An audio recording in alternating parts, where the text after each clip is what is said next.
സാധനത്തിനൊന്നും ഒരു ക്വാളിറ്റി ഇല്ല. പിന്നെ കുടിക്കുന്ന ദോശയിൽ ക്വാളിറ്റി വേണം പോലും. നിന്നോട് പറ കാര്യം. ഏയ് എന്താ നടുറോട്ടിൽ വെച്ച് വണ്ടി അടിക്കാൻ നോക്ക? ആ നമ്മുടെ അടുത്ത നമ്പർ അത് തന്നെ. മാറ്റടാ വണ്ടി. മാറ്റടാ മാറ്റണ പറഞ്ഞു.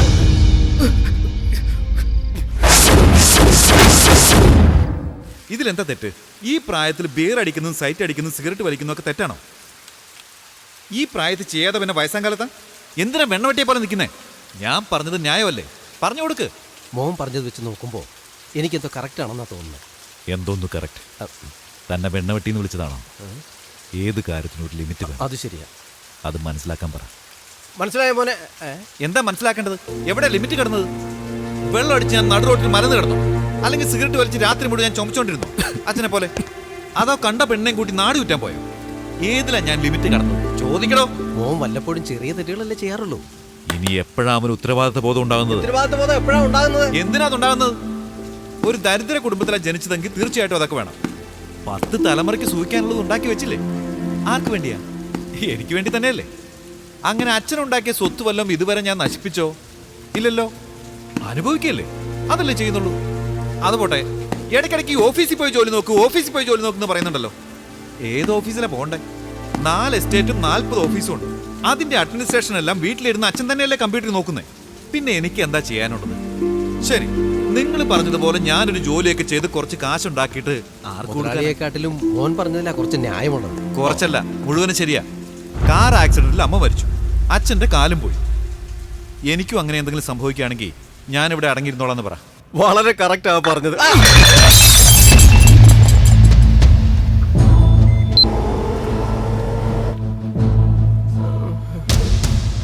സോറി, എന്റെ വിധി എന്നെ വീഴ്ത്തി. എനിക്ക് നടന്നതെല്ലാം അവന് വരണമെന്ന് ആരെങ്കിലും വിചാരിക്കൂ? അച്ഛാ, നടന്നതിനൊക്കെ വിധിയെ പഠിക്കുന്നുണ്ടല്ലോ. എന്നാ ഞാനാണെങ്കിൽ കളിച്ച് ചിരിച്ച വിധിയെ ഫേസ് ചെയ്യുന്ന പറയുന്നേ. എനിക്ക് സംഭവിച്ചതുപോലെ നിനക്ക് വരാതിരിക്കണമെങ്കിൽ പണം മാത്രം സമ്പാദിച്ചാൽ പോരാ, അല്പം പുണ്യവും സമ്പാദിക്കണം. എത്ര പുണ്യം വേണ്ടത്? ഞാൻ റെഡിയാ. അച്ഛൻ എന്ത് പറഞ്ഞാലും ഞാൻ കേൾക്കാം. പക്ഷെ ഒരു കണ്ടീഷൻ. ഇന്ന് തൊട്ട് അച്ഛൻ ഈ പൈപ്പ് ഉപയോഗിക്കുന്നത് നിർത്തണം. ഡോക്ടർ പറഞ്ഞിട്ടും അച്ഛനത് നിർത്താൻ പറ്റുന്നില്ലേ? എന്നാ എനിക്ക് വേണ്ടി ഇത് ചെയ്യണം പ്ലീസ് അച്ഛാ. എനിക്ക് വേണം എൻ്റെ അച്ഛനെ.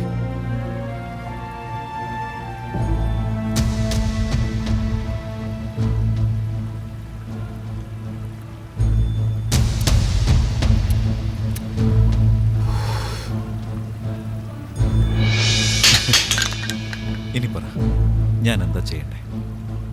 എന്താ ചെയ്യേണ്ടതെന്ന് ഞാൻ പറയാം. ഈ വർഷം എന്നെ റോട്ടറി ക്ലബ്ബുകാർ പ്രസിഡന്റ് ആക്കിയിരിക്കുക.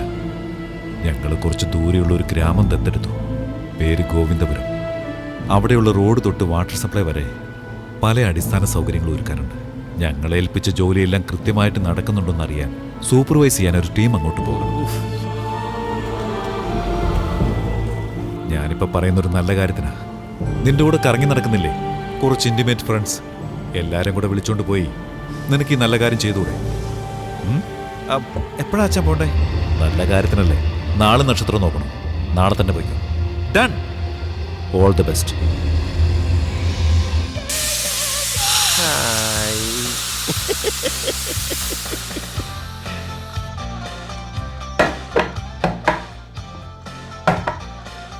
എന്താ നിങ്ങൾ മറുപടി പറയാത്തെ? ഇതിലിപ്പോ പറയാൻ എന്താ ഉള്ളത്? തീർച്ചയായിട്ടും ഞങ്ങൾ എല്ലാവരും വരുന്നില്ല. അതെന്താ? കല്യാണം കഴിച്ച് 4-5 കൊച്ചുങ്ങളെ ഉണ്ടാക്കേണ്ട സമയത്ത് ഇപ്പൊ ദത്തെടുക്കാൻ പോകുന്നത്രേ. എടാ, നിന്റെ അച്ഛന് ദത്തെടുക്കണമെങ്കിൽ എന്നെ എടുക്കാൻ പറടാ. എന്തിനാണ് ഒരു ഗ്രാമമൊക്കെ എടുക്കുന്നത്? അത് എന്തോന്ന് ഗ്രാമം? കുഗ്രാമം. ഒന്നിനും കൊള്ളാത്തത്. അതേ അളിയാ, അവിടെ പോയി നമ്മൾ തന്നെ ഉണ്ടാക്കി കഴിക്കണം. അത് പിന്നെ എനിക്ക് ഇന്നലെ തൊട്ട് ഭയങ്കര വയറിളക്കം. ആര് പോകുന്നുണ്ടെങ്കിലും ഞാൻ പോകുന്നില്ല. എനിക്ക് 1 മണിക്കൂറിൽ 1 പ്രാവശ്യം വരുന്നുണ്ട്. എനിക്കും വല്ലാത്തൊരു പനി. ദേ നോക്കി, ഞങ്ങൾക്ക് പകരം ഇവിടെ ജോലി ചെയ്യുന്നവരില്ലേ, അവർക്ക് 200 രൂപയും ബാറ്റയും കൊടുത്താൽ മതി. അല്ല, ആ ഗ്രാമത്തിന്റെ പേരെന്താ? ഗോവിന്ദപുരം, നാദാപുരം, തിരുവനന്തപുരം, ശ്രീകൃഷ്ണപുരം, കുറ്റിപ്പുറം, എവിടെ വേണമെങ്കിലും വരും. അവരെ കൂട്ടിക്കൊണ്ടുപോടാ. കാശൊന്നും വേണ്ട, ഞാൻ വരാം. എന്നെ കൂട്ടിക്കൊണ്ടു പോ സാർ. നിങ്ങൾ എന്തിനാ ഇങ്ങനെ കെഞ്ചുന്നത്? കെഞ്ചാതെ പിന്നെ ഗോവിന്ദപുരം അല്ലേ സാർ? അതെന്താ? അത് കാഞ്ചീപുരം, മഹാബലിപുരം പോലെയൊക്കെ ടൂറിസ്റ്റ് കേന്ദ്ര? ടൂറിസ്റ്റ് കേന്ദ്രമല്ല sir, happy centre, jolly centre, beauty centre, girl centre, release centre, relax centre. അയാൾക്ക് സെന്റർ നോക്കി ഒരു സീറ്റ് കൊടുക്കും, ഇരുന്ന് വിശദമായിട്ട് പറയട്ടെ. സാർ, ആ സ്ഥലം എങ്ങനെയാണെന്ന് വെച്ചാ ആണുങ്ങൾക്ക് എൻജോയ് ചെയ്യാൻ ഇതുപോലത്തെ സ്ഥലം നമ്മൾ ഇന്ത്യയിൽ വേറെ ഇല്ല. എന്നാ ഓൾ സ്റ്റേറ്റ് പാർട്ടീസ് ആഴ്ചത്തോറും ഗ്രൂപ്പായിട്ട് ഇങ്ങനെ വന്ന് ഇറക്കുമതി ചെയ്യല്ലേ സാർ. നമ്മളവിടെ പോയാലുണ്ടല്ലോ, കർപ്പൂരം കത്തിച്ച തട്ടുകൊണ്ട് ആരതി എടുത്തല്ലേ നമ്മളെ വരവേൽക്കുക. ഞാൻ പോയിട്ട് കുറെ കാലമായി. അവിടെ പോയ വയറിളക്കം പോലത്തെ വ്യാധി എങ്ങാനും? ഛെ, ഒരു വ്യാധിയും ഇല്ലാത്ത സ്ഥലമാ. അവിടെ താമസിക്കുന്നവർക്ക് ഇതുവരെ ഒരു അസുഖവും പിടിപെട്ടിട്ടില്ല. അതൊക്കെ പേപ്പറിൽ വന്നിട്ടുണ്ടായിരുന്നു. എനിക്കിപ്പോ വയറിളക്കം നിന്ന പോലുണ്ട്. അവന്റെ പനിയും പോയിട്ടുണ്ടാവും. ഇൻഫാക്ട് ഒരു ഭാര്യ വീട്ടിലേക്ക് ദീപാവലി ദിവസം മരുമകൻ വന്ന എങ്ങനെ ചൂടുവെള്ളം കാച്ചി എണ്ണ തേച്ച് മേലാസകലം മസാജ് ചെയ്ത് ഒരു വശത്തൊരു നിർത്തിപ്പൊരിച്ച കോഴിയും മറുഭാഗത്തൊരു ഫുൾ ബോട്ടിലും മൊത്തത്തില് ഒരു ഹണിമൂൺ മാതിരി ഡെയിലി ഫസ്റ്റ് നൈറ്റാ. എന്താണ് വായി നോക്കിയിരിക്കുന്നത്? സമയമില്ലേ? സാധനമൊക്കെ പാക്ക് ചെയ്യണ്ടേ? സാർ, ഞാനും വരട്ടെ. എവിടെ മീറ്റ് ചെയ്യാം? പിന്നെ ഈ കടയാരാ നോക്കുക? ബാക്കി നീ തന്നെ വെച്ചു. ഓണർക്ക് ടിപ്സോ? സാർ, നിങ്ങൾ ഇത്രയും കെഞ്ചി പറഞ്ഞിട്ട് സാറിനെ വിട്ടിട്ട് പോയല്ലോ അവര്. അവർക്ക് അടി വാങ്ങാൻ ആരോഗ്യമുണ്ട്, എനിക്ക് പറ്റില്ല. What are you telling sir? Govindapuram പോലത്തെ ഒരു പവിത്രമായ സ്ഥലം നമ്മൾ ഇതുവരെ കേട്ടിട്ടേയില്ല. അത്രയും ശുദ്ധമായ സ്ഥലമാ.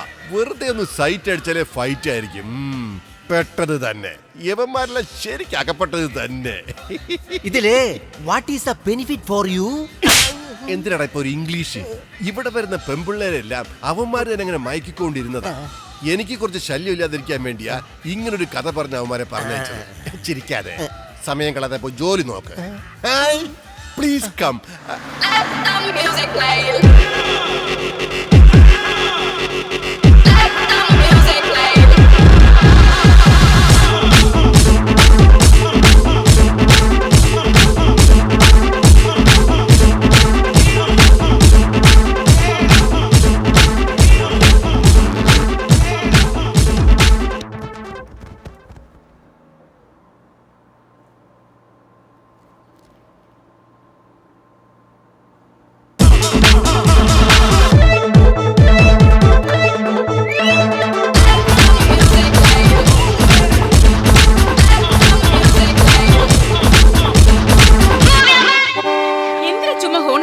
ഞാനാണോ ഹോൺ അടിക്കുന്നത്? നിങ്ങൾ തന്നെയല്ലേ കിടന്നടിക്കുന്നത്?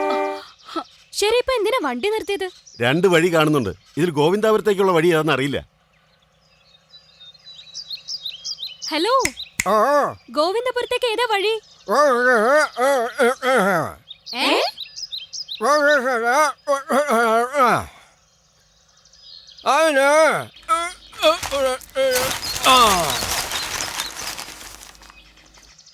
ഡ്രൈവർ ലെഫ്റ്റിലേക്ക് പോ.